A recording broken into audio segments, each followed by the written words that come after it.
বিদেশে যাওয়া ভিসা প্রক্রিয়া সহজ করতে বড় উদ্যোগ নিয়েছে বাংলাদেশ ব্যাংক। এখন থেকে বিদেশি দূতাবাসগুলোর চাহিদা অনুযায়ী ভিসা বন্ড কিংবা সিকিউরিটি ডিপোজিটের জন্য বৈদেশিক মুদ্রা ছাড় করা যাবে।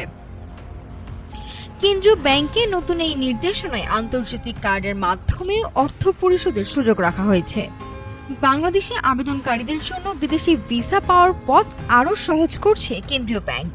আগে মূলত শুধু ভিসা ফি পাঠানোর সুযোগ থাকলেও নতুন সার্কুলারের মাধ্যমে এখন থেকে বাধ্যতামূলক ভিসা বন্ড এবং ফেরতযোগ্য সিকিউরিটি ডিপোজিটের অর্থ বিদেশে পাঠানো যাবে।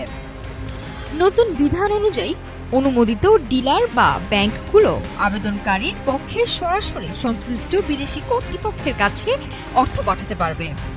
তবে এর জন্য আবেদনকারীর বৈধ পাসপোর্ট, দূতাবাসের চাহিদাপত্র বা ইনভয়েস এবং ফেরতের শর্ত সম্মিলিত প্রয়োজনীয় কাগজপত্র জমা দিতে হবে।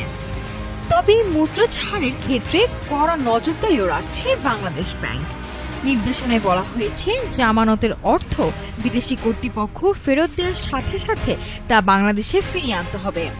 অর্থ ফেরত আনা নিশ্চিত করার দায়িত্ব আবেদনকারী ও সংশ্লিষ্ট ব্যাংক উভয়কেই নিতে হবে। মানি লন্ডারিং প্রতিরোধ ও কর সংক্রান্ত সকল নিয়ম মেনেই সম্পূর্ণ করতে হবে এসব লেনদেন। প্রতিটি ব্যাংকে এই সংক্রান্ত আলাদা তথ্য সংরক্ষণ করতে হবে এবং নিয়মিতভাবে কেন্দ্রীয় ব্যাংকে প্রতিবেদন জমা দিতে হবে। এই সিদ্ধান্তের ফলে বিদেশগামী শিক্ষার্থী, পর্যটক ও ব্যবসায়ীদের দীর্ঘদিনের ভোগান্তি কমবে বলে আশা করা হচ্ছে। নাফিসা সামিয়া, ঢাকা টুডে।